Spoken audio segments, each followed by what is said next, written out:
بسم اللہ الرحمن الرحیم۔ السلام علیکم۔ کچھ ماہ پہلے ہی میرے شوہر نے نند کی شادی پر لاکھوں روپے خرچ کیے تھے، پر شادی کے بعد معلوم ہوا نند کا شوہر کماتا نہ تھا۔ یوں آئے دن نند مدد مانگنے سلیم کے پاس آتی تو میں نے اسے پیسے کے بدلے اپنے گھر ملازمہ رکھ لیا۔ میں اسے زمین پر بٹھاتی اور ملازمہ جیسا سلوک کرتی، پر وہ ایک حرف نہ کہتی، پر مجھے اس کی شکل سے بھی نفرت تھی۔ یوں اس پر چوری کا الزام لگا کر اسے نکال دیا۔ نند روتی ہوئی چلی گئی، پر کچھ دن بعد گھر پر واقعی ڈکیتی ہو گئی۔ اچانک نوکری بھی چلی گئی۔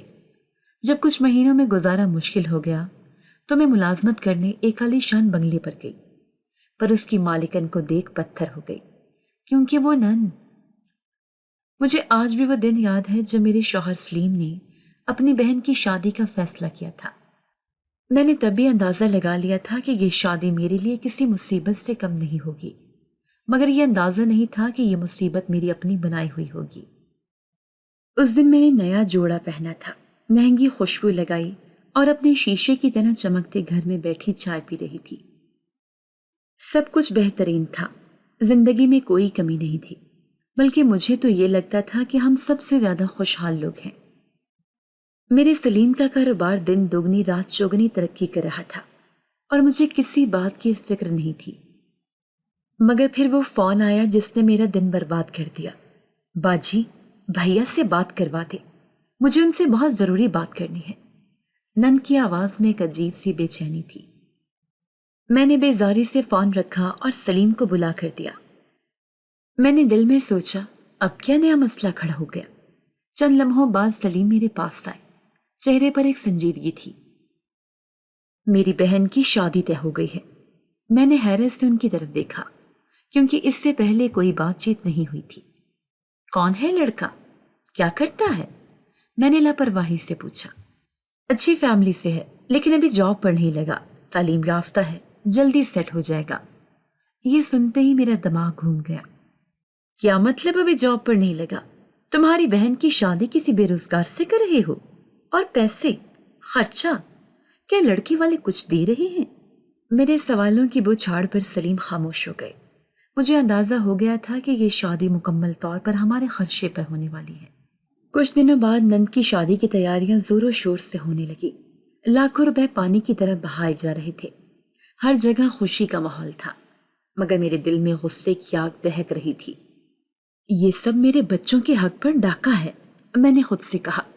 مہنگے کپڑے، زیورات، شاندار بینکویٹ کی بکنگ اور اوپر سے مہنگے تحائف، یہ سب میرے سلیم کے پیسوں سے ہو رہا تھا۔ شادی شاندار رہی، مگر میرے دل میں ایک عجیب سی بے چینی تھی، جیسے کچھ برا ہونے والا تھا۔ اور پھر وہ وقت آیا جب میری نند اپنے شوہر کے ساتھ رخصت ہو کر چلی گئی۔ مجھے لگا جیسے اب سکون مل جائے گا، مگر یہ خوشی زیادہ دیر نہ رہی۔ چند ہی ہفتے بعد آسما کا پہلا فون آیا۔ بھیا، گھر کا کرایہ دینا ہے، تھوڑے پیسے بھیجوا دو۔ میں نے سلیم کی طرف دیکھا، وہ بغیر کچھ کہے رقم نکالنے لگے۔ میں خاموش رہی، مگر دل میں سوچا یہ پہلا موقع ہے اور آخری نہیں ہوگا، اور میری سوچ درست ثابت ہوئی۔ پہلے کرایہ، پھر بل، پھر دوائیوں کے پیسے، ایک کے بعد ایک۔ آسمہ کسی نہ کسی بہانے سلیم کے سامنے ہاتھ پھیلاتی جا رہی تھی۔ یہ کب تک چلے گا؟ میں نے ایک دن غصے سے سلیم سے پوچھا، جب تک وہ اپنے قدموں پر کھڑی نہیں ہو جاتی۔ انہوں نے جواب دیا، مگر میرا غصہ مزید بڑھ گیا۔ مجھے اندازہ ہو چکا تھا کہ آسمہ اب ہمارے سر پر ایک مستقل بوجھ بننے والی ہے، اور میں اسے کی اجازت نہیں دے سکتی تھی۔ میں نے فیصلہ کر لیا تھا کہ کچھ نہ کچھ کرنا ہوگا۔ آسمہ کو سبق سکھانا ہوگا، اور ایسا سبق کہ وہ دوبارہ مدد مانگنے کی قابل ہی نہ رہے۔ یہ کہاں لکھا ہے کہ ہم ہمیشہ اس کی مدد کرتے رہیں؟ میں نے ایک دن سلیم سے غصے میں کہا، مگر وہ ہمیشہ کی طرح صبر کا مظاہرہ کرتے ہوئے کہنے لگے، وہ میری بہن ہے، مصیبت میں ہے، میں اسے کیسے نظر انداز کر دوں؟ اور اگر وہ کبھی اپنے پیروں پر نہ کھڑی ہوئی تو ہم کب تک یہ بوجھ اٹھائیں گے؟ میں نے تلخی سے کہا۔ مجھے سلیم نے کوئی جواب نہ دیا۔ اگلی بار جب آسمہ گھر آئی، میں نے سلیم کو اندر بھیج دیا اور خود دروازے پر آ کر کھڑی ہو گئی۔ آ گئی تم؟ اب کیا چاہیے؟ میں نے طنزیہ لہجے میں پوچھا۔ آسمہ نے ہچکچاتے ہوئے کہا، بھابھی، میں جانتی ہوں کہ میں بار بار مدد مانگنے آ جاتی ہوں، لیکن حالات بہت خراب ہیں. اگر آپ چاہیں تو میں بدلے میں کوئی کام کر سکتی ہوں، بس کچھ پیسے دے دیں. یہ سنتے ہی میرے اندر ایک چنگاری بھڑک اٹھی. یہی موقع ہے، میں نے دل میں سوچا. میں نے ایک مصنوعی ہمدردی سے کہا، کام؟ اگر تم واقعی کام کرنے کے لیے تیار ہو تو تم ہمارے گھر میں ملازمہ بن سکتی ہو. پیسے بھی مل جائیں گے اور تمہاری عزت بھی محفوظ رہے گی. مجھے یقین تھا کہ آسمہ فوراً انکار کر دے گی، لیکن حیرت انگیز طور پر اس نے سر جھکا کر کہا، اگر اس سے مسئلہ حل ہو جائے تو مجھے کوئی اعتراض نہیں. یہ جواب میرے لیے غیر متوقع تھا. میں نے سوچا تھا کہ وہ جھیم کر چلی جائے گی، مگر وہ واقعی کام کرنے پر تیار ہو گئی.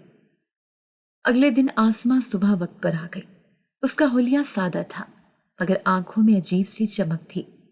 میں نے اسے جان بوجھ کر ملازمہ والا یونیفارم نہیں دیا، مگر حکم دیا کہ وہ پورے گھر کی صفائی کرے. یہ سب تمہاری بھابھی کی مہربانی ہے کہ تمہیں کام کے بدلے پیسے دے رہی ہے، ورنہ لوگ تو تم جیسے بے سہارا کو دھتکار دیتے ہیں، میں نے تیز لہجے میں کہا. مگر آسمہ نے کچھ بھی نہیں کہا، بس سر جھکا کر صفائی شروع کر دی.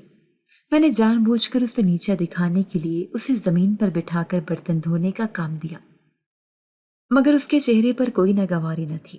میں اس کی برداشت پر حیران تھی. شام کو جب کام ختم ہوا، میں نے جان بوجھ کر اس کے ہاتھ میں کم پیسے دیے اور کہا، یہ کافی ہے تمہارے لیے، زیادہ کی امید مت رکھنا. مگر وہ پھر بھی خاموش رہی.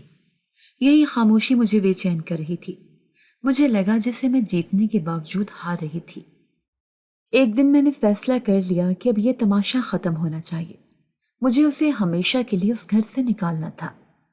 اگلے دن میں نے اپنی سب سے قیمتی سونے کی انگوٹھی الماری سے نکال کر ایک جگہ چھپا دی.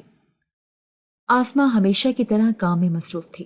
جیسے ہی وہ کچن میں برتن دھو رہی تھی، میں نے موقع دیکھ کر سب کے سامنے شور مچا دیا، میری انگوٹھی کہاں گئی؟ یہ ابھی یہیں رکھی تھی. سلیم اور ملازمہ حیرت سے میری طرف دیکھنے لگے. آسمہ نے بھی ہاتھ روک دیے اور الجھن میں مجھے دیکھا. یہ کہاں جا سکتی ہے؟ گھر میں تو صرف ہم ہی ہیں، اور آج صبح سے کام کون کر رہا ہے؟ میں نے آسمہ کی طرف دیکھا اور میرا طنزی انداز واضح تھا. آسمہ نے فوراً کہا، بھابھی میں نے کچھ نہیں لیا، آپ چاہیں تو میری تلاشی لے لیں. میں نے موقع کو غنیمت جانا اور فوراً اونچی آواز میں کہا، بالکل تلاشی ہی لی جائے گی. میں نے آسمہ کی چیزیں چیک کرنا شروع کر دی، اور پھر جیسے میں نے اس کے دوپٹے کا کونا کھولا، وہاں وہی انگوٹھی چمک رہی تھی. پورے گھر میں سناٹا چھا گیا. سلیم نے حیرانی اور غصے سے بہن کی طرف دیکھا، مگر آسمہ ساکت کھڑی رہی، جیسے اسے خود بھی یقین آ رہا ہو. یہ کیا ہے؟ یہ تمہارے پاس کیسے آئی؟ میں نے زہریلے لہجے میں پوچھا. آسمہ کی آنکھوں میں آنسو آ گئے، مگر وہ اب بھی کچھ نہیں بولی. میں نے مزید ذلت دینے کے لیے سلیم کے سامنے ہی آسمہ کو جھاڑ پلانی شروع کر دی. ہم نے تم پر رحم کھایا، مدد دی، اور تم نے چوری کرنا مناسب سمجھا؟ شرم آنی چاہیے تمہیں. سلیم نے کوئی سخت بات نہیں کی، مگر ان کی آنکھوں میں مایوسی تھی. آخر کار سلیم نے تھکی ہوئی آواز میں کہا، بہن بہتر ہوگا کہ تم اب یہاں سے چلی جاؤ. یہ سنتے ہی میری جیت کا لمحہ آ گیا. میں نے خوشی سے گہری سانس لی، مگر ظاہر کچھ نہ ہونے دیا. آسمہ نے ایک آخری نظر مجھ پر ڈالی. اس کی آنکھوں میں کوئی غصہ نہیں تھا، بس دکھ تھا، شاید اس بات کا کہ اس کے اپنے رشتہ داروں نے اس پر بھروسہ نہیں کیا. وہ خاموشی سے اپنا دوپٹہ سنبھالتی ہوئی باہر نکل گئی. سلیم دیر تک خاموش بیٹھے رہے.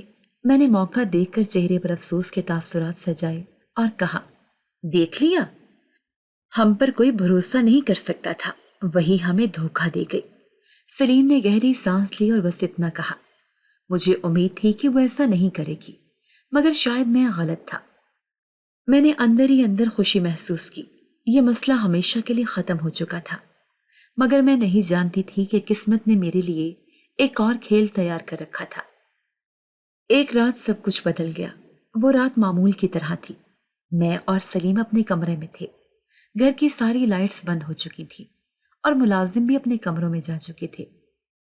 میں خوابوں میں گم تھی جب اچانک تیز آوازیں سنائی دی، دروازہ توڑ دو، پیسے نکالو ورنہ جان سے مار دیں گے.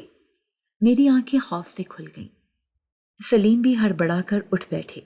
گھر کے ہال میں چیخو پکار ہو رہی تھی۔ ڈاکو! میرے منہ سے ایک دبی دبی چیخ نکلی۔ دل زور زور سے دھڑکنے لگا۔ سلیم نے تیزی سے موبائل اٹھایا مگر اسی وقت ایک گرجدار آواز آئی، خبردار! کوئی پولیس کو بلانے کی کوشش نہ کرے۔ ہم دونوں کانپ رہے تھے۔ پھر دروازہ دھڑ دھڑانے لگا۔ مجھے لگا کہ سب کچھ ختم ہو چکا ہے۔ چند منٹوں میں سب کچھ لٹ چکا تھا۔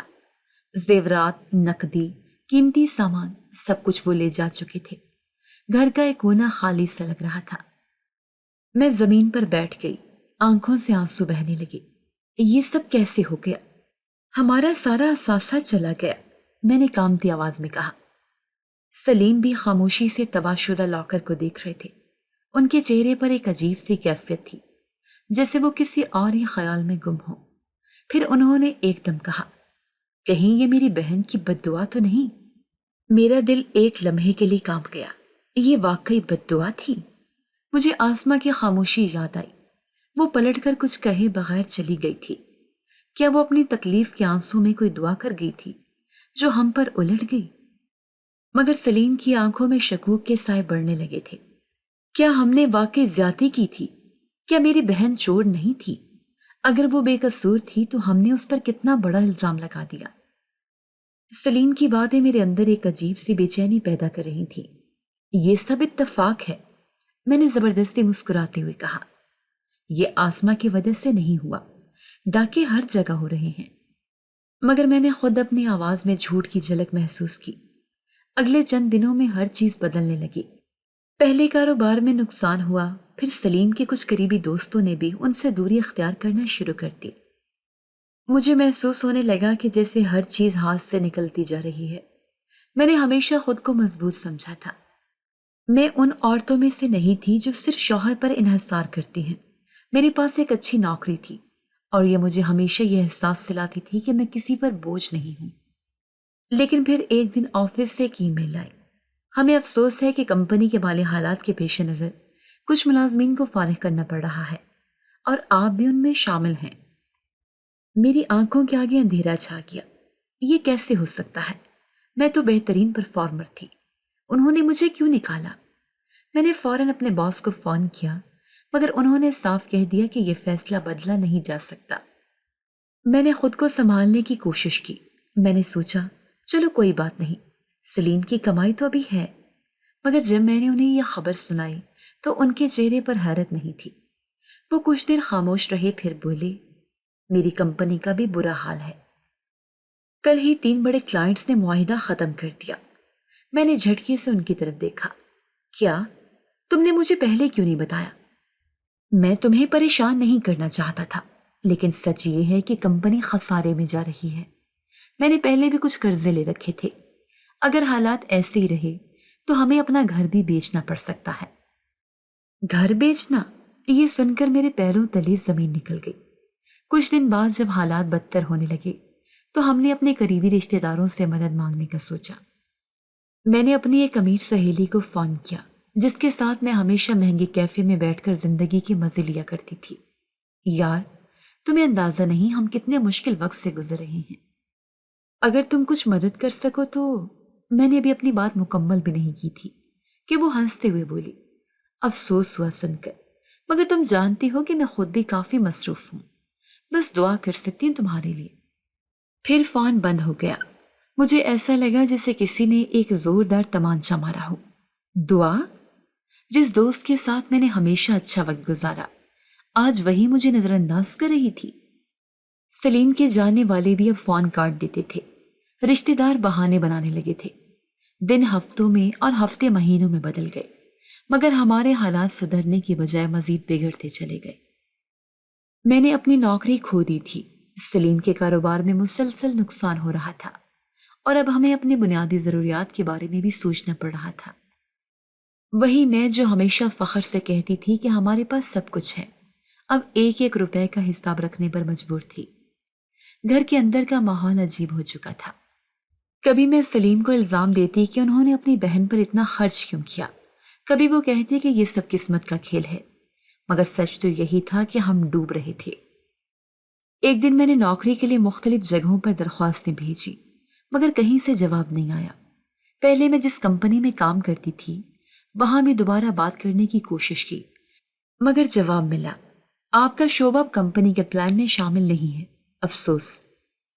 میں نے دانت پیس کر فون رکھا۔ یہ کیسے ہو سکتا ہے؟ ہم نے کسی کا کچھ نہیں بگاڑا، پھر ہمارے ساتھ ایسا کیوں ہو رہا ہے؟ میں نے جھنجلا کر کہا۔ سلیم نے مجھے گہری نظروں سے دیکھا اور دھیمے لہجے میں کہا، کیا واقعی ہم نے کسی کا کچھ نہیں بگاڑا؟ میرے دل کی دھڑکن لمحے بھر کو رک گئی۔ کیا وہ آسما کی بات کر رہی تھی؟ میں نے فوراً یہ خیال جھٹک دیا، یہ قسمت کا کھیل ہے، نند کا اس میں کوئی لینا دینا نہیں۔ میں نے خود کو یقین دلانے کی کوشش کی۔ اب ہم اس نہج پر پہنچ چکے تھے جہاں گھر کا خرچ پورا کرنا مشکل ہو رہا تھا۔ میں نے اپنی کچھ پرانی سہیلیوں کو فون کرنا شروع کیا، کچھ قریبی رشتہ داروں سے بات کی۔ پہلا فون میں نے اپنی خالہ کو کیا جو ہمیشہ ہماری کامیابی پر فخر کرتی تھی۔ خالہ، ہمارے حالات کچھ خراب ہو گئے ہیں، اگر آپ کچھ مدد کر سکیں تو۔ میں نے ابھی جملہ مکمل ہی کیا تھا کہ انہوں نے ہمدردی بھری آواز میں کہا، بیٹا، میں تمہاری پریشانی سمجھ سکتی ہوں، لیکن تمہیں تو معلوم ہے آج کل سبھی مشکل میں ہیں۔ اور پھر فون رکھ دیا۔ سب مشکل میں ہیں؟ کیا واقعی؟ یا ہم صرف اب ان کے لیے غیر ضروری ہو چکے ہیں؟ اگلے چند دنوں میں یہ مزید واضح ہو گیا کہ لوگ تب تک ساتھ ہوتے ہیں جب تک آپ ان کے برابر ہوتے ہیں، جیسے ہی آپ کمزور پڑے سب کنارہ کر لیتے ہیں۔ کچھ دن بعد میں ایک رشتہ دار کے گھر گئی، وہی رشتہ دار جن کے ساتھ ہم ہر شادی پر خوشی میں شریک ہوتے تھے۔ یہ وقت بس عارضی ہے، ہمیں تھوڑی مدد کی ضرورت ہے، جیسے حالات بہتر ہوں گے ہم سب واپس کر دیں گے۔ میرے لہجے میں عجز تھا جو پہلے کبھی نہیں تھا۔ رشتہ دار نے ہمدردی سے میری طرف دیکھا اور پھر ایک مصنوعی مسکراہٹ کے ساتھ بولی، بہن، تم جانتی ہو نا آج کل حالات کتنے مشکل ہیں، میرے اپنے بھی بہت سے اخراجات ہیں۔ میں نے وہاں سے اٹھتے وقت اپنے اندر ایک عجیب سا احساس پایا، یہ وہی لوگ ہیں جن کی دعوتیں میں نے کی، جنہیں میں نے مہنگے تحائف دیے، جن کے ساتھ میں نے خوشی کے دن گزارے، اور آج وہ مجھے پہچاننے سے انکار کر رہے ہیں۔ میرے پاس جو غرور تھا وہ ختم ہو چکا تھا، دروازے جو ایک ایک کر کے بند ہو رہے تھے۔ اب حالات اس نہج پر پہنچ چکے تھے جہاں میں نے اپنی زندگی میں پہلی بار خود کو بے بس محسوس کیا۔ جب نوکری ختم ہوئی تبھی ایک امید تھی کہ جلد نئی نوکری مل جائے گی، مگر اب ہر جگہ صرف مایوسی مل رہی تھی۔ میں روز صبح جلدی اٹھتی، اپنے تمام سرٹیفکیٹس اور تجربے کارڈ لے کر مختلف دفاتر کے چکر لگاتی، ہر جگہ یہی جواب ملتا، آپ کی قابلیت بہت اچھی ہے مگر فی الحال ہمارے پاس آپ کے لیے کوئی جگہ نہیں، ہم آپ کا ریکارڈ رکھ رہے ہیں، جیسے کوئی موقع ملا ہم آپ کو کال کریں گے۔ ابھی مارکیٹ کا حال بہت خراب ہے، کچھ وقت رک جائے۔ ہر انکار میرے صبر کو اور کمزور کر دیتا تھا۔ میں جو کل تک ایک طاقتور عورت تھی آج در در بھٹک رہی تھی۔ کبھی میں اپنی نند کو دھتکارتی تھی اور آج میں خود۔ ایک دن میں ایک پرانے جاننے والے کے آفس گئی، وہ پہلے سلیم کے دوست تھے اور ہم نے کئی بار ان کے ساتھ لنچ اور ڈنر کیا تھا۔ سر، مجھے کسی بھی پوزیشن پر رکھ لیں، کوئی بھی کام دے دے، میں بس کام کرنا چاہتی ہوں، میں نے التجا کرتے ہوئے کہا۔ انہوں نے مجھے غور سے دیکھا، پھر ذرا مسکرا کر بولے، بہن، آپ جیسی خاتون کے لیے یہاں کام کرنا شاید آسان نہ ہو، یہ عام لوگوں کے لیے ہے، اور آپ کو تو اچھی نوکری ملنی چاہیے نا۔ یہ کہہ کر وہ کسی اور کام میں مصروف ہو گئے، جیسے میں وہاں موجود ہی نہ تھی۔ میرے حلق میں کچھ پھنسنے لگا تھا۔ میں جانتی تھی کہ ان کے الفاظ کا مطلب تھا کہ وہ مجھے کام دینے کے حق میں نہیں تھے۔ یہ وہی شخص ہے جو پہلے ہر محفل میں ہمارا دوست بننے کے لیے بے تاب ہوتا تھا، آج مجھے پہچاننے سے بھی انکاری ہے۔ اب گھر میں کھانے پینے کی چیزیں بھی کم ہونے لگی تھی۔ ہم جو ہمیشہ بہترین ہوٹلوں میں کھاتے تھے اب 2 وقت کی روٹی کے لیے بھی پریشان تھے۔ میں نے کچھ اور جگہ نوکری کے لیے درخواست دی مگر ہر جگہ جواب وہی تھا، ہمیں افسوس ہے مگر ابھی ہمارے پاس جگہ نہیں۔ سلیم کے چہرے پر مسلسل اداسی بڑھ رہی تھی، وہ جو ہمیشہ مضبوط رہتے تھے اب ہارے ہوئے لگ رہے تھے۔ یہ وہی احساس ہے نا جو آسما کو ہوتا ہوگا جب وہ ہم سے مدد مانگتی تھی۔ یہ سوال میرے ذہن میں مسلسل گھوم رہا تھا، مایوسی، بے بسی، غربت، یہ سب میری زندگی کے نئے پہلو بن چکے تھے۔ ہر روز کسی نہ کسی دفتر کے چکر لگاتی، دروازے کھٹکھٹاتی، پر ہر جگہ سے ایک ہی جواب ملتا، معذرت، ابھی کوئی جگہ نہیں ہے۔ ایک دن میں ایک ایجنسی کے ذریعے نوکری کی تلاش میں تھی جب ایک آفس سے کال آئی، ہمیں ایک حویلی میں کام کرنے کے لیے ذمہ دار خاتون کی ضرورت ہے۔ نوکری اچھی ہے، تنخواہ معقول ہے اور رہائش بھی مل سکتی ہے۔ یہ سنتے ہی میرے دل میں امید کی ایک کرن جاگی۔ یہ موقع میرے لیے بہترین ہو سکتا ہے، شاید زندگی دوبارہ بہتر ہو جائے۔ میں نے فوراً نوکری کے لیے حامی بھر لی۔ اگلے دن میں دیے گئے پتے پر پہنچ گئی۔ سامنے ایک شاندار حویلی کھڑی تھی، بہت بڑی، مہنگی، ہر کونے سے شان و شوکت جھلک رہی تھی۔ میں نے سوچا یہ جگہ واقعی کسی امیر آدمی کی ہوگی۔ اگر یہاں نوکری مل جائے تو شاید ہمارے حالات بدل جائیں۔ میرا دل بے چینی سے دھڑک رہا تھا۔ یہی وہ موقع ہے جس کا میں نے اتنے دنوں سے انتظار کیا تھا۔ میں نے گہری سانس لی اور دروازے پر دستک دی۔ حقیقت جو میرے وہم و گمان میں بھی نہ تھی۔ چند لمحوں بعد دروازہ کھلا، ایک ملازمہ نے اندر آنے کا اشارہ کیا اور مجھے ڈرائنگ روم میں بٹھا دیا۔ میرے دل میں بے شمار سوال تھے۔ یہ گھر کس کا ہوگا؟ کیا مالک مجھ سے سختی سے پیش آئے گا؟ نوکری آسان ہوگی یا مشکل؟ مگر جو حقیقت میرے سامنے آنے والی تھی وہ میرے وہم و گمان میں بھی نہ تھی۔ میں کرسی پر بیٹھے انتظار کر رہی تھی جب اچانک قدموں کی آہٹ سنائی دی۔ مالکن آ رہی ہیں، ملازمہ نے آہستہ سے کہا۔ میں نے فوراً سیدھے ہو کر بیٹھنے کی کوشش کی، مگر جیسے ہی میں نے نظر اٹھائی تو مجھے لگا جیسے وقت رک گیا ہو۔ سامنے جو عورت کھڑی تھی وہ کوئی اور نہیں بلکہ آسماں تھی۔ میرا جسم ایک دم سن ہو گیا، جیسے کسی نے میرے پیروں تلے زمین کھینچ لی ہو۔ یہ کیسے ممکن ہے؟ نن، میری نن، اس حویلی کی مالکن؟ میرے اندر کئی سوال پیدا ہونے لگے۔ وہ تو بے سہارا تھی، محتاج تھی، تباہ ہو چکی تھی، پھر وہ یہاں کیسے؟ آسماں کے چہرے پر حیرانی نہیں تھی بلکہ ایک عجیب سا سکون تھا۔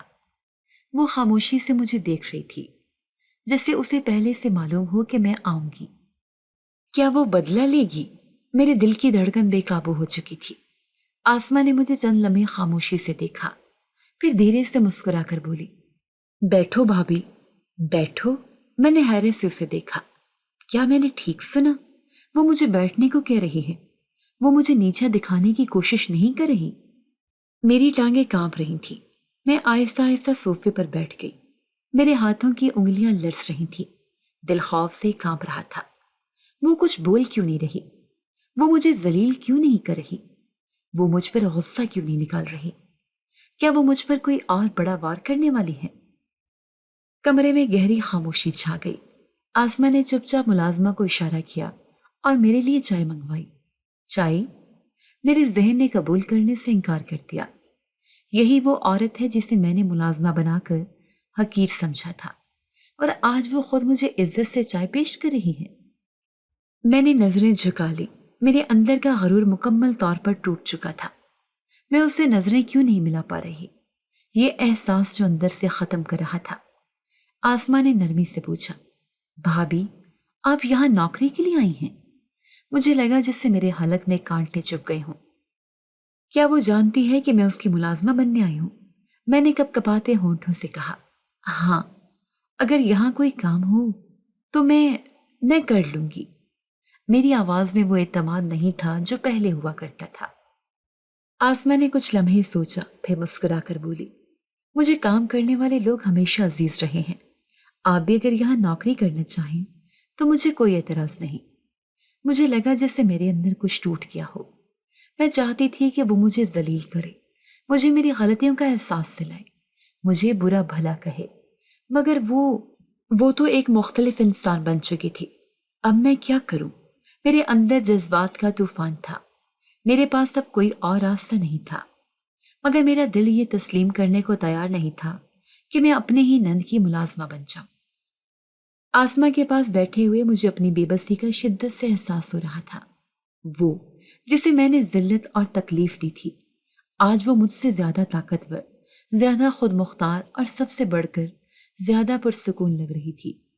میرے ذہن میں ہزاروں سوالات گردش کر رہے تھے، مگر میرے ہونٹ ان سوالات کو زبان دینے سے قاصر تھے۔ میں جاننا چاہتی تھی کہ یہ سب کیسے ممکن ہوا۔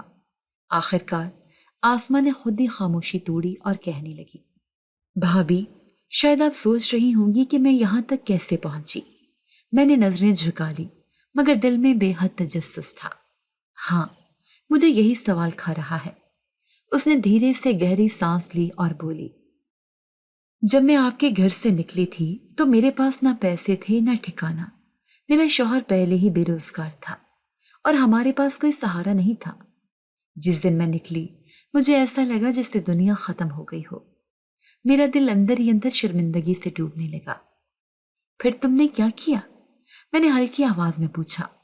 آسما نے مسکراتے ہوئے کہا، میرے شوہر نے فیصلہ کیا کہ وہ کسی پر انحصار نہیں کریں گے۔ انہوں نے چھوٹے چھوٹے کام کیے، دن رات محنت کی۔ ایک دوست کے مشورے پر انہوں نے کپڑے کا کاروبار شروع کیا اور آہستہ آہستہ حالات بہتر ہونے لگے۔ اللہ نے ہماری نیت کا صلہ دیا اور چند سالوں میں ہم اپنے پیروں پر کھڑے ہو گئے۔ چند سالوں میں نے حیرت سے سوچا۔ میں ہمیشہ یہی سمجھتی رہی کہ آسما ناکام رہے گی، برباد ہو جائے گی، مگر وہ اور اس کا شوہر محنت کر کے آج یہاں تک پہنچ چکے تھے۔ آسما نے مزید کہا، جب سب نے ہمارا ساتھ چھوڑ دیا تھا تب اللہ نے ہمیں سہارا دیا۔ ہم نے صبر کیا، محنت کی اور کبھی کسی کے سامنے ہاتھ نہیں پھیلایا۔ یہ الفاظ میرے دل پر کسی تیر کی طرح لگ رہے تھے اور میں تو ہر کسی کے سامنے مدد کے لیے ہاتھ پھیلا رہی تھی اور سب نے منہ موڑ لیا تھا۔ آسما کا رویہ کسی فاتح جیسا نہیں تھا۔ وہ مجھ پر طنز نہیں کر رہی تھی، نہ ہی مجھ سے بدلہ لینے کی کوشش کر رہی تھی، بلکہ اس کے لہجے میں ایک عجیب سا سکون تھا جو مجھے مزید بے چین کر رہا تھا۔ یہ وہ سکون تھا جو تب آتا ہے جب انسان کے دل میں کوئی غصہ، حسد یا نفرت نہ ہو۔ میں خود کو اس کے سامنے چھوٹا محسوس کرنے لگی۔ اگلے دن سے میرے لیے نیا امتحان شروع ہو چکا تھا۔ جو میں نے آسما کے ساتھ کیا تھا اب وہی میرے ساتھ ہونے والا تھا۔ صبح کے وقت میں آسما کے گھر کے کاموں میں مصروف ہو جاتی تھی۔ فرش کی صفائی، برتن دھونا، کھانا پکانا، یہ سب وہی کام تھے جو میں نے اس سے کروائے تھے۔ اب میں جب کھانے کے لیے زمین پر بیٹھتی تو آسما کہتی، بھابھی آپ میز پر بیٹھ سکتی ہیں۔ جب میں صفائی کے بعد پانی پینے کے لیے باورچی خانے جاتی تو آسما کہتی، یہ آپ کا بھی گھر ہے، آپ کو اجازت لینے کی ضرورت نہیں۔ مگر میں جانتی تھی کہ میں اسی زمین پر بیٹھنے کے لائق تھی۔ یہ مکافاتی عمل تھا جو اب ہر لمحے مجھے اپنی غلطیوں کا احساس دلا رہا تھا اور شاید مجھے بدل بھی رہا تھا۔ ایک دن میں گھر کی صفائی کر رہی تھی جب مجھے ایک پرانا ملازم نظر آیا۔ وہ کافی عرصے سے اس حویلی میں کام کر رہا تھا اور ہر چیز جانتا تھا۔ اس دن جب میں برتن دھو رہی تھی وہ میرے قریب آیا اور بولا، بی بی جی آپ کی نند بہت اچھے انسان ہیں۔ میں نے چونک کر اس کی طرف دیکھا۔ ہاں ہیں تو، میں نے بے دلی سے کہا، مگر میرے لہجے میں بے بسی تھی۔ آپ جانتی ہیں یہ حویلی انہوں نے خود نہیں خریدی تھی۔ کیا؟ میں نے فوراً اس کی طرف دیکھا۔ ہاں، یہ انہیں تحفے میں دی گئی تھی۔ میرے ہاتھ میں پکڑا برتن تقریباً گرنے والا تھا۔ تحفے میں؟ مگر کس نے دیا تھا؟ ملازم نے کندھے اچکائے۔ یہ میں نہیں جانتا، مگر ایک بہت بڑے آدمی نے یہ حویلی انہیں تحفے میں دی تھی۔ میرے دل کی دھڑکن تیز ہو گئی۔ یہ کیا کہہ رہا ہے؟ آسما نے کبھی اس بارے میں بات کیوں نہیں کی؟ کیا آسما کی زندگی میں کوئی اور شخص ہے؟ اس رات میں آسما کے گھر میں اپنے کمرے میں بیٹھی رہی، مگر میرے دماغ میں سوالوں کا طوفان اٹھ چکا تھا۔ اگر یہ حویلی آسما اور اس کے شوہر نے نہیں خریدی تو پھر کس نے دی اور کیوں؟ مجھے یاد آیا کہ میں نے کئی بار آسما کو فون پر کسی سے نرم لہجے میں بات کرتے دیکھا تھا، مگر میں نے کبھی اس پر توجہ نہیں دی تھی۔ اگلے دن آسما ناشتے کے وقت میرے ساتھ بیٹھی تھی۔ میں نے ہمت کر کے پوچھا، آسما تم نے کبھی نہیں بتایا کہ تم نے یہ حویلی کیسے خریدی؟ اس نے میری طرف دیکھا اور مسکرا کر بولی، بس اللہ کا کرم تھا، قسمت نے راستہ دکھایا۔ مگر تمہارا شوہر تو چھوٹے کاروبار میں تھا، پھر یہ اتنی بڑی حویلی؟ میں نے سوال داغا۔ آسما نے بس اتنا کہا، کبھی کبھی اللہ کی طرف سے مدد ایسے راستوں سے آتی ہے جہاں سے ہم سوچ بھی نہیں سکتے۔ یہ جواب میرے لیے مزید الجھن پیدا کر گیا۔ آسما کی کہانی جتنی سیدھی لگتی تھی اتنی تھی نہیں۔ اب میں آسما پر ہر وقت نظر رکھنے لگی تھی۔ میں دیکھنا چاہتی تھی کہ وہ کس سے ملتی ہے، کس سے بات کرتی ہے، اور کہیں کچھ ایسا تو نہیں جو اس کے شوہر کو معلوم نہیں۔ ایک شام میں نے دیکھا کہ آسماں بڑی رازداری سے حویلی کے باغیچے میں کسی سے بات کر رہی تھی۔ میں نے آہستہ سے پردے کے پیچھے چھپ کر دیکھا۔ وہ ایک مرد تھا۔ میں نے نظریں تیز کی اور غور سے دیکھا۔ وہ شخص کافی خوشحال لگ رہا تھا۔ صاف ستھرا لباس پہنے مہنگی گاڑی سے آیا تھا۔ یہ کون ہو سکتا ہے؟ اگلے دن میں نے پرانے ملازم سے اس آدمی کے بارے میں پوچھا۔ وہ ہلکا سا مسکرایا اور بولا، یہ صاحب آسمہ بی بی اور ان کے پرانے دوست ہیں، بہت مددگار آدمی ہیں۔ مددگار؟ میں نے شک سے دہرایا۔ ہاں جی، صاحب جی کا کاروبار مشکل میں تھا تو انہوں نے کافی مدد کی تھی۔ ان کی وجہ سے ہی کاروبار چلا اور زندگی میں سکون آیا۔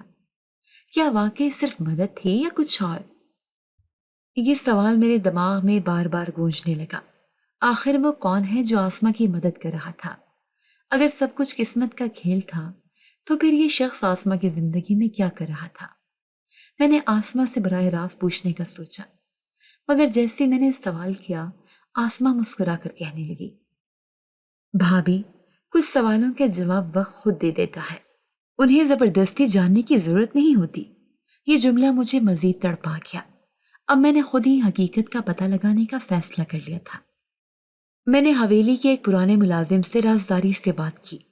تمہیں سچ سچ بتانا ہوگا، آسمہ کی زندگی میں وہ آدمی کون ہے اور یہ دولت اچانک کہاں سے آئی؟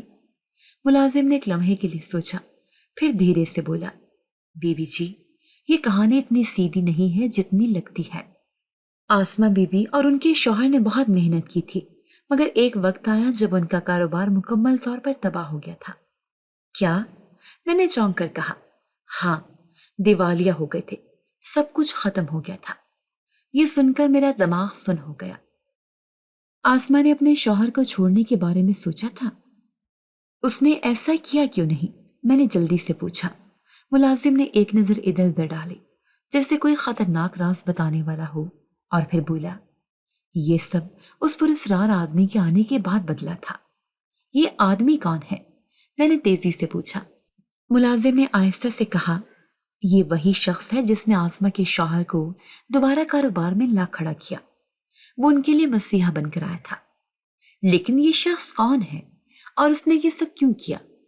یہ سوال اب میرے دماغ میں طوفان کی طرح گردش کر رہے تھے۔ لیکن جو بات زیادہ حیران کن تھی وہ یہ کہ آسمہ اپنے شوہر سے زیادہ اس پراسرار آدمی سے بات کرتی تھی۔ یہ آدمی آسمہ کی زندگی میں اتنا اہم کیوں ہے؟ چند دن بعد میں نے ایک اور چیز نوٹ کی۔ جب بھی کوئی بڑا فیصلہ لینا ہوتا، نند اپنے شوہر سے کم اور اس پراسرار آدمی سے زیادہ مشورہ کرتی تھی۔ ایسا کیوں ہے؟ اگر اس کے شوہر کا کاروبار میں مضبوط ہے تو پھر آسمہ کو اس آدمی سے مشورے لینے کی کیا ضرورت ہے؟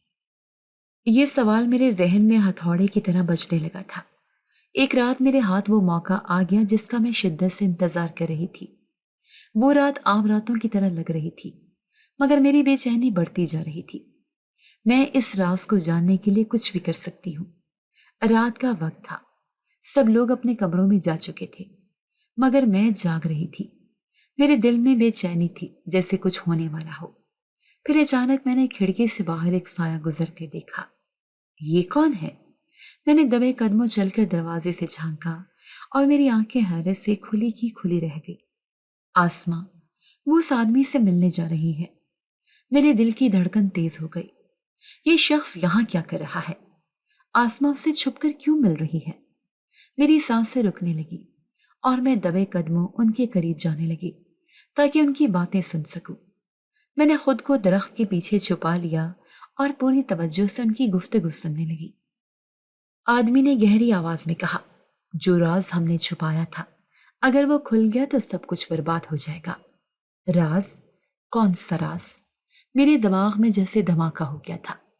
آسمہ نے ہلکی آواز میں کہا، ہمیں بہت محتاط رہنا ہوگا، کسی کو کچھ معلوم نہیں ہونا چاہیے۔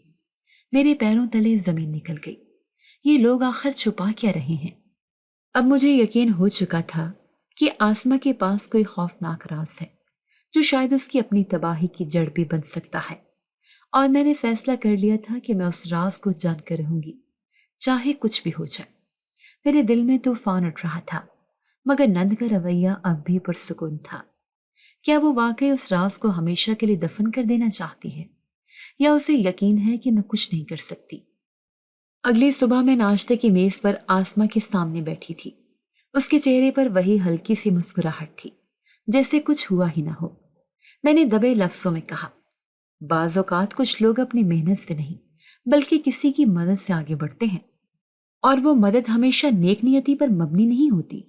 آسما نے فوراً میری طرف دیکھا، جیسے میرے الفاظ نے اسے چونکا دیا ہو، مگر اس نے کچھ نہیں کہا، بس چند لمحے خاموش رہی، اور پھر وہ مسکرا کر بولی، بھابی، بعض اوقات ہمیں حقیقت اس وقت معلوم ہوتی ہے جب ہم خود پر نظر ڈالنے لگتے ہیں۔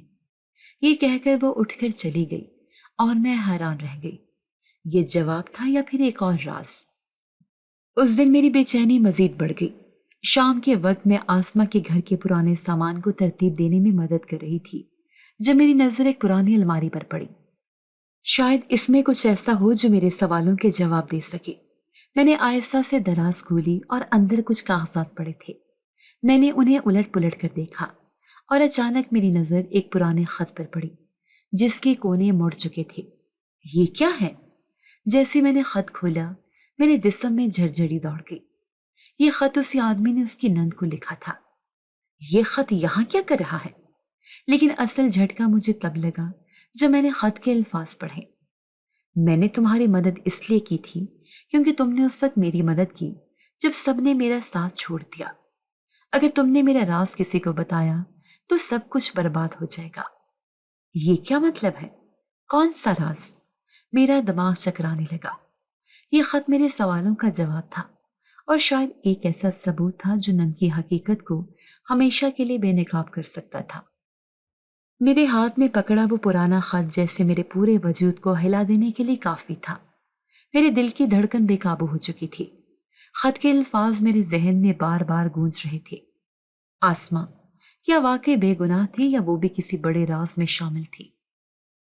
اگر میں نے یہ خط اس کے شوہر کو دکھا دیا تو کیا ہوگا؟ یہ سوچ میرے دل میں آگ کی طرح پھیلنے لگی تھی۔ میں نے جلدی سے خط دوبارہ تہہ کر کے رکھ دیا، مگر میرا دماغ مسلسل سوالوں سے بھرا تھا۔ کیا آسما واقعی معصوم تھی یا اس کی زندگی میں بھی کچھ ایسے راز تھے جنہیں اس نے ہمیشہ چھپایا؟ مجھے یاد آیا کہ آسما کا شوہر زیادہ تر اپنے کام میں مصروف رہتا تھا، اور آسما اپنے فیصلے اکثر اس سے پراسرار آدمی سے مشورہ کرتی تھی۔ میں نے وہ خط دوبارہ پڑھا، ہر لفظ میرے دماغ میں ہتھوڑے کی طرح بج رہا تھا۔ اگر تم نے میرا راز کسی کو بتایا تو سب کچھ برباد ہو جائے گا۔ یہ ایک دھمکی تھی یا التجا؟ اب میں نے فیصلہ کر لیا تھا۔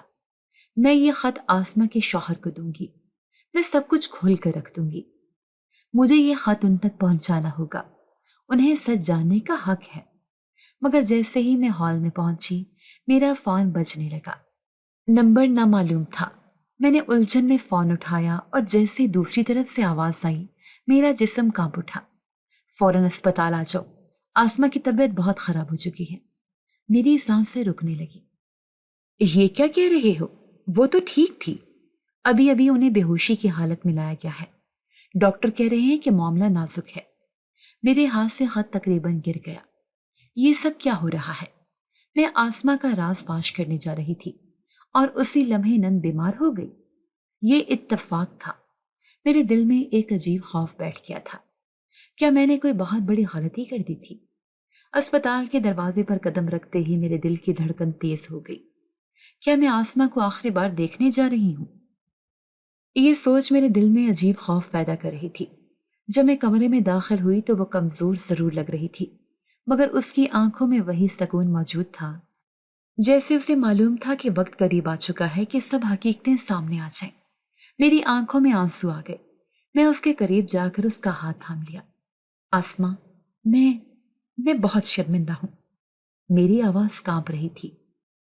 میں نے تمہارے ساتھ بہت برا کیا، تم پر چوری کا الزام لگایا، تمہیں ملازمہ کی طرح رکھا، تمہیں دھکے دے کر گھر سے نکال دیا، اور پھر بھی تم نے کبھی بدلہ نہیں لیا۔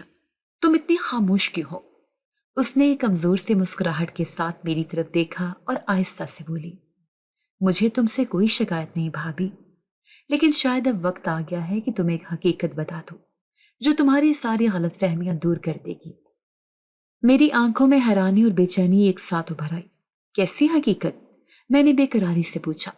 اس نے ایک گہری سانس لی اور بولی، جس دن تم نے مجھے گھر سے نکالا تھا میں واقعی بہت اذیت میں تھی، مگر میں نے ہمت نہیں ہاری۔ میں اپنے شوہر کے ساتھ ایک چھوٹے سے شہر چلی گئی جہاں میں نے سلائی کا کام شروع کیا۔ کیا؟ میں حیرانی سے اسے دیکھنے لگی۔ ہاں، میں نے محنت کرنا شروع کی۔ مجھے کسی سے کوئی مدد نہیں چاہیے تھی۔ میں جانتی تھی کہ اگر میں ایمانداری سے کام کروں گی تو اللہ میرا ساتھ دے گا۔ آسما کچھ لمحے خاموش رہی، جیسے اسے اپنی تکلیف یاد آ گئی ہو۔ پھر بولی، پھر ایک دن میری زندگی کا سب سے بڑا امتحان آیا۔ میں سڑک سے گزر رہی تھی کہ اچانک ایک بوڑھا شخص میرے سامنے گر گیا۔ وہ کافی زخمی تھا اور لوگ اس کی مدد کرنے کی بجائے اسے نظر انداز کر رہے تھے۔ میں نے اسے فوراً اسپتال پہنچایا اور کئی دنوں تک اس کا خیال رکھا۔ یہی وہ لمحہ تھا جس نے میری قسمت بدل دی۔ میں پوری توجہ سے اس کی بات سن رہی تھی، جیسے میں کوئی کہانی نہیں بلکہ حقیقت کو کھوج رہی ہوں۔ کون تھا وہ شخص؟ میں نے بے چینی سے پوچھا۔ وہ ایک کامیاب بزنس مین تھا، نن نے سکون سے کہا۔ جب وہ صحت یاب ہوا تو وہ میری ایمانداری اور محنت سے بہت متاثر ہوا۔ اس نے مجھے اپنے کاروبار میں ایک موقع دیا اور وہی میرا سرپرست بن گیا۔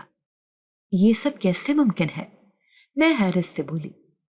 ایمانداری اور صبر انسان کو وہ دے سکتا ہے جو وہ کبھی سوچ بھی نہیں سکتا، آسما نے دھیرے سے کہا۔ اب میرا دل اس پر یقین کر رہا تھا۔ پھر وہ آدمی کون تھا؟ لیکن ایک سوال اب بھی میرے دماغ میں گھوم رہا تھا۔ اگر یہ سب سچ ہے تو وہ پراسرار آدمی کون تھا جسے میں نے تم سے خفیہ ملاقات کرتے دیکھا تھا؟ اس نے میری طرف دیکھ کر کہا، وہ آدمی تمہارا اپنا شوہر تھا۔ کیا؟ میں چونک کر پیچھے ہٹ گئی۔ یہ ناممکن ہے۔ وہ کیسے؟ نن نے میرے ہاتھ پر ہاتھ رکھا اور بولی، بھابھی، جب میرا شوہر کاروبار کے لیے جدوجہد کر رہا تھا تب بھی ایک شخص ایسا تھا جو میرے حال سے بے خبر نہیں تھا۔ تمہارے شوہر نے ہمیشہ مجھ پر نظر رکھی، مگر خاموشی سے۔ وہ مجھے براہ راست مدد نہیں کر سکتے تھے کیونکہ انہیں معلوم تھا کہ تمہیں یہ پسند نہیں آئے گا، مگر انہوں نے کبھی میرا ساتھ نہیں چھوڑا۔ میرے دل میں عجیب سی کیفیت پیدا ہونے لگی۔ تو کیا وہ ہمیشہ سے آسما کی مدد کر رہا تھا؟ اب میرے پاس کوئی سوال نہیں تھا۔ میرے ہاتھ سے خط نیچے گر گیا، وہ خط جو میں آسما کے شوہر کو دینی جا رہی تھی تاکہ اس کی حقیقت کھل جائے، مگر حقیقت تو کچھ اور ہی تھی۔ یہ میں تھی جس نے ہمیشہ آسما کو برا سمجھا۔ میں نے ہی اس کے ساتھ زیادتی کی، میں نے ہی اس پر ظلم کیا، اور پھر بھی وہ مجھ سے محبت کرتی رہی۔ میری آنکھوں سے آنسو بہنے لگے۔ آسما، میں واقعی تمہاری مجرم ہوں۔ اس نے آہستہ سے میرے ہاتھ تھامے اور کہا، بھابھی، جب اللہ معاف کر سکتا ہے تو میں کیوں نہیں؟ یہ سنتے ہی میرا ضبط ٹوٹ گیا۔ یہی مکافات عمل تھا۔ میری آنکھوں کے سامنے ساری زندگی گھومنے لگی۔ یہی وہ سبق تھا جو مجھے آج ملا تھا۔ محبت اور درگزر ہمیشہ انتقام سے بڑا ہوتا ہے۔ میری آنکھوں میں آنسو آ گئے۔ میں ہمیشہ سوچتی تھی کہ آسما کمزور ہے، کہ وہ میرے رحم و کرم پر تھی، کہ وہ کبھی خود کچھ نہیں کر پائے گی، مگر حقیقت تو یہ تھی کہ میں ہی اندھی تھی۔ اس نے سب کچھ اپنے بلبوتے پر حاصل کیا تھا۔ اس نے زندگی کی سختیوں کا مقابلہ کیا، اس نے وقت کا سامنا کیا، اور سب سے بڑھ کر اس نے بدلہ لینے کی بجائے معاف کرنا سیکھا تھا۔ کون زیادہ طاقتور نکلا، میں جو ہمیشہ غرور میں رہی، یا آسما جس نے صبر اور حوصلے سے اپنی تقدیر لکھی؟ سب جاننے کے بعد بھی نن نے خاموشی کیوں رکھی؟ میں نے کانپتی آواز میں پوچھا، آسما، جب تمہیں معلوم تھا کہ میں نے تم پر چوری کا الزام لگایا تھا، پھر بھی تم نے کبھی مجھ سے نفرت کیوں نہیں کی؟ اس نے دھیرے سے مسکرا کر کہا، کیونکہ میں جانتی تھی کہ وقت تمہیں سب کچھ دکھا دے گا۔ یہ جملہ سن کر میرا سر جھک گیا۔ کچھ لمحے گزرے، پھر میں نے ہمت کر کے وہ سوال کیا جو مجھے کئی دنوں سے تڑپا رہا تھا، تو تم نے مجھے ملازمہ کیوں رکھا؟ یہ انتقام تھا؟ آسما نے حیرانی سے میری طرف دیکھا اور نرمی سے بولی، نہیں، یہ سبق تھا۔ سبق؟ میں نے حیرت سے دہرایا۔ ہاں، میں چاہتی تھی کہ تمہیں احساس ہو کہ عزت پیسوں سے نہیں بلکہ کردار سے بنتی ہے۔ آسما کے الفاظ میرے دل پر گراں گزرے۔ میں نے ہمیشہ عزت کو دولت سے جوڑا، مگر نن وہ عزت کردار اور حوصلے سے کماتی رہی۔ اب مجھے احساس ہوا کہ اصل جیت انتقام میں نہیں بلکہ معافی اور سچ میں تھی۔ میرے آنسو رکنے کا نام نہیں لے رہے تھے۔ میں نے آسما کے ہاتھ تھام لیے اور روتے ہوئے کہا، میں تم سے نفرت کرتی تھی، مگر آج تمہیں دیکھ کر میں تم سے محبت کرنے لگی ہوں۔ اس نے نرمی سے میرے آنسو پونچھے اور بولی، میں نے تمہیں ہمیشہ بہن سمجھا تھا، تمہاری نفرت میرے لیے کبھی اہم نہیں تھی۔ یہ سن کر میری نظریں جھک گئیں۔ آسما نے مجھ پر کوئی ظلم نہیں کیا، بلکہ مجھے وہ سبق دیا جو شاید زندگی کبھی نہ سکھاتی۔ اس دن میں نے فیصلہ کیا کہ میں اپنی زندگی کو بدل کر آسما کی طرح صبر اور ایمانداری سے گزاروں گی۔ جو سیکھا وہی اصل کامیابی ہے۔ کہانی اختتام پذیر ہوئی، مگر اس پیغام کے ساتھ کہ زندگی میں ہر چیز پلٹ کر آتی ہے، مگر جو معاف کرنا سیکھ لے وہی سچا فاتح ہوتا ہے۔ جی تو دوستو، کیسی لگی آپ کو ہماری آج کی کہانی؟